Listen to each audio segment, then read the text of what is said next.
নমস্কার বন্ধুরা, দীপালিস কিচেনে আরও একটি নতুন পর্বে আপনাদের সকলকে স্বাগত জানাচ্ছি। চলে এসেছি আজকে আবারও একটি ভিডিও নিয়ে। ভীষণই মুচমুচে মজাদার একটি নাস্তার রেসিপি আপনাদের সাথে শেয়ার করেছি।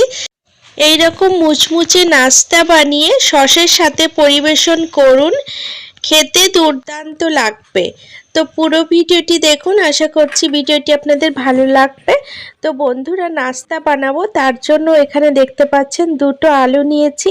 এই আলু দুটো দিয়েই কিন্তু নাস্তা তৈরি হয়ে যাবে। আমি এখানে কাঁচা আলু নিয়েছি আর আলুর খোসা ভালো করে ছাড়িয়ে ধুয়ে নিয়েছি। এবার এই আলু দুটোকে গ্রেটারের সাহায্যে ভালো করে গ্রেট করে নেব। তো বন্ধুরা, ভিডিওটি যদি ভালো লাগে অবশ্যই একটি লাইক করে দেবেন, কারণ আপনাদের একটি লাইক আমার কাছে ভীষণই মূল্যবান।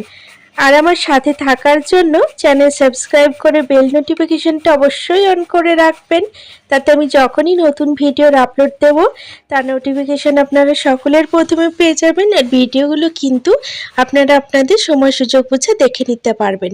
তো দুটো আলু গ্রেট করে নিয়েছি দেখতে পাচ্ছেন। এবার আমি আর ধোবো না, এখন এর মধ্যে 1 কাপ সুজি দিয়ে দিচ্ছি আর 1 কাপ বেসন দিয়ে দিচ্ছি। সুজি আর বেসনের অনুপাত একই দেব। তো এই তিনটি উপকরণ ভালোভাবে মিশিয়ে নিতে হবে। এটি একটি নিরামিষ নাস্তা, বাড়িতে অতিথি এলে খুব সহজে বানিয়ে দিতে পারবেন। তো বন্ধুরা, সমস্ত উপকরণ মিশিয়ে দেওয়ার পরে এর মধ্যে 2 কাপ জল দিয়ে দিচ্ছি। এবার জল দিয়ে সমস্ত উপকরণ আবারও খুব ভালোভাবে মিশিয়ে নেব। আপনারা চাইলে এটি আমিষভাবে পেঁয়াজ রসুন দিয়েও করতে পারেন, সেক্ষেত্রেও কিন্তু এর স্বাদ দুর্দান্ত হবে। আমি কিন্তু এখানে নিরামিষভাবে করেছি। সমস্ত উপকরণ জল দিয়ে ভালো করে মিশিয়ে নেওয়ার পরে এর মধ্যে 1 চামচ ভাজা জিরের গুঁড়ো দিচ্ছি, 1 চামচ কাশ্মীরি লঙ্কা গুঁড়ো দিচ্ছি, 1 চামচ গরম মশলা দিচ্ছি, আর স্বাদ অনুযায়ী লবণ দিচ্ছি, আর 1 চা চামচ মতো হলুদ দিয়ে দিচ্ছি। এবার এখানে দেখতে পাচ্ছেন কিছুটা চিলি ফ্লেক্স দিয়ে দিলাম, আর এখানে আমি কিছুটা ধনেপাতা কুচি দিয়ে দিচ্ছি। তো বন্ধুরা, এই সমস্ত উপকরণ দিয়ে ব্যাটারটা খুব ভালোভাবে মেখে নিতে হবে, মিশ্রণটা যাতে খুব সুন্দর হয়।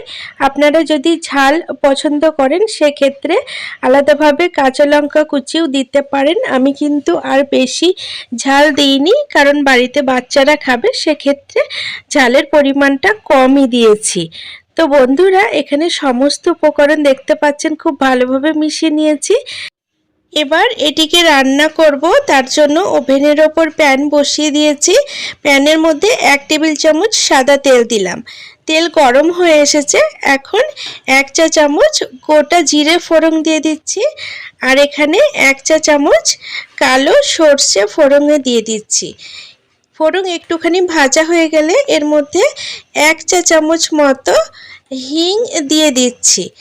তো বন্ধুরা, এখানে আমি হিং দিয়েছি, আপনারা চাইলে হিং না দিতেও পারেন। এবার সমস্ত ফোড়ন ভাজা হয়ে গেছে, এখন এর মধ্যে আগে থেকে গুলে রাখা ব্যাটার ঢেলে দিচ্ছি। তো ব্যাটার দেওয়ার পরে বেশ 2 থেকে 3 মিনিট ভালোভাবে নাড়াচাড়া করে নেব। এটি হতে বেশি সময় লাগবে না, যেহেতু এর মধ্যে সুজি আর বেসন দেওয়া আছে, খুব তাড়াতাড়ি কিন্তু এটি রান্না হয়ে যাবে। তো বন্ধুরা, দেখতে পাচ্ছেন কত সুন্দর আস্তে আস্তে হয়ে যাচ্ছে। তো বন্ধুরা, এইভাবে বাড়িতে অতিথি আসলে ঝটপট বানিয়ে দিতে পারবেন, আর চটজলদি কিন্তু এই রান্নাটা হয়ে যায়, বেশি সময় লাগে না, আর খেতেও কিন্তু দুর্দান্ত হয়। তো এখানে দেখতে পাচ্ছেন খুব সুন্দরভাবে এটি তৈরি করে নিয়েছি। এখন আমি এটিকে নামিয়ে নেব। এটা হয়ে গেছে, আর বেশি নাড়াচাড়া করার দরকার নেই। এখন একটি থালা নিয়েছি, থালার মধ্যে 1 চামচ মতো সাদা তেল দিলাম। তেল কিন্তু সমস্ত থালাতে ভালোভাবে মাখিয়ে নিতে হবে। এবার যে ব্যাটারটা ভালোভাবে রান্না করে রাখলাম সেটাই থালার মধ্যে ঢেলে দিচ্ছি। এখন একটি স্প্যাচুলার সাহায্যে আমি ভালোভাবে সেট করে দিচ্ছি। তো দেখতে পাচ্ছেন এটি ভীষণ গরম আছে, হাত দেওয়া যাবে না, যার কারণে স্প্যাচুলার সাহায্যে সুন্দরভাবে সেট করে দিচ্ছি। সমস্তটা ভালোভাবে সেট করা হয়ে গেছে। এখন এটিকে আমি ঠান্ডা হওয়ার জন্য এভাবেই রেখে দেব। তো দেখতে পাচ্ছেন কিছুক্ষণ পরে এটি রুম টেম্পারেচারে চলে এসছে আর বেশ ঠান্ডা হয়ে গেছে, আর এটি অনেকটা জমে এসেছে। এখন একটি ছুরির সাহায্যে পিস পিস করে কেটে নিচ্ছি। ডিজাইনটা অবশ্যই আপনারা আপনাদের পছন্দ মতো দিয়ে নেবেন। এখানে আমি চৌকো করে কেটেছি, আর একটি তুলে দেখাচ্ছি, দেখুন কত সুন্দর উঠে আসছে। আর প্রত্যেকটি জিনিস কিন্তু গোটা গোটায় আছে, ভাঙেনি একটু। দেখতে পাচ্ছেন জিনিসগুলো কতটা সুন্দর হয়েছে। তো বন্ধুরা, এখানে আমি কড়াইয়ে সাদা তেল গরম করে রেখেছি। এখন এই তেলের মধ্যে এগুলো ছেড়ে দিয়ে ভেজে নেব। মিডিয়াম টু লো ফ্লেমে ভাজতে হবে বন্ধুরা, যাতে ভেতরে কাঁচা না থেকে যায়, সেদিকে একটু খেয়াল রাখতে হবে। ফুল হিটে কিন্তু ভাজা যাবে না। তো এক পিঠ ভাজা হয়ে গেছে, এবার উল্টে দিচ্ছি, অপর পিঠও বেশ ভালোভাবে ভেজে নেব।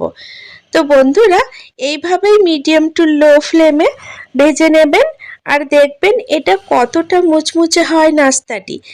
এটি খেতে যতটা মুচমুচে, স্বাদও কিন্তু ভীষণই ভালো। দেখে হয়তো আপনারা বুঝতেই পারছেন। এইভাবে গরম গরম নাস্তা বানিয়ে বাড়ির সকলকে সসের সাথে পরিবেশন করুন, দেখবেন বাড়ির সকলে ভীষণ খুশি হবে। আর একদিন যে এই নাস্তাটি খাবে, সে কিন্তু প্রতিদিন বায়না করবে এটি বানানোর জন্য।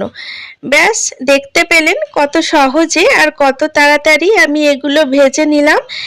ঘরে থাকা কিছু সামান্য উপকরণ দিয়েই এইভাবে চটজলদি নাস্তা বানিয়ে আপনারা বিকেলে চায়ের সাথে পরিবেশন করতে পারেন।